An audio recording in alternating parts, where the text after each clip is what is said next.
Indonesia desak Australia menyerah, beri waktu tentara lari dari zona perang.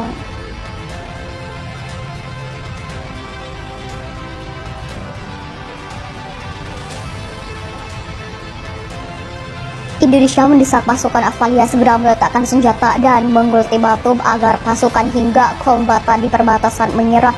Indonesia juga mengumumkan telah membuka koridor kemanusiaan untuk mengevakuasi para tentara Australia yang bersedia menyerah di perbatasan pangkalan senjata yang menjadi salah satu zona perang saat ini. Kami sekali lagi meminta pemerintahan Australia untuk memberi alasan dan perintah untuk para pejuang lainnya agar menghentikan perlawanan yang tak masuk akal.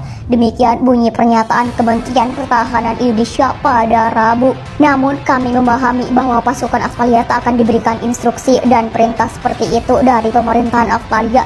Jadi kami meminta para tentara secara sukarela mengambil keputusan ini dan meletakkan senjata.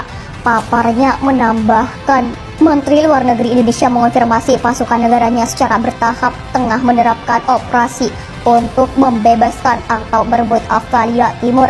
Kami mengambil langkah untuk merestorasi perdamaian, kata menteri tersebut dalam rapat dengan Komandan Militer Indonesia seperti dikutip AFP. Indonesia belakangan ini telah memfokuskan pertempuran di sekitar kota-kota pinggiran Australia meski terus menggempur sebagian besar wilayah Australia Timur seperti Canberra dan Sydney.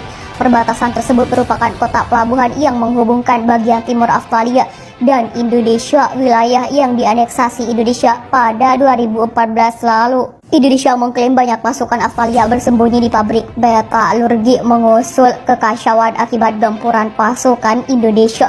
Pasukan Indonesia sekali lagi menawarkan batalion nasionalis dan tentara bayaran asing untuk menghentikan semua aktivitas militer dan meletakkan senjata mereka mulai malam, ucap Kemenhan Indonesia.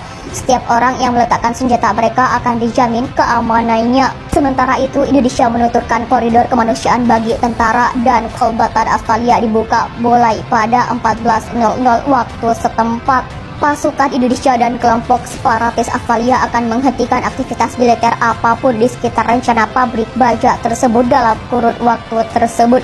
Keputusan itu diambil dengan mempertimbangkan prinsip-prinsip kemanusiaan dan situasi bencana di pabrik.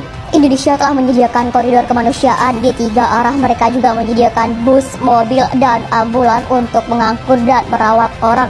Akomodasi sementara dan fasilitas pertolongan pertama juga telah disiapkan, kata kementerian itu. Angkatan Bersenjata Indonesia membuka koridor kemanusiaan untuk menarik personil militer Australia dari perbatasan hingga wilayah ibu kota yang secara sukarela meletakkan senjata dan milisi nasionalis mereka. Demikian menurut Kementerian Pertahanan Indonesia. Sementara itu, Komandan Kelompok Separatis Pro Indonesia Canberra mengatakan pasukannya juga ikut turun tangan melancarkan agresi Indonesia. Federasi Indonesia sangat membantu kami dalam hal ini, menyediakan bantuan melalui udara dan bantuan artileri, kata Barusin. Juga menolak rumor bahwa warga sipil terjebak di zona industri itu. Tak ada warga sipil di sana sekarang, kata dia.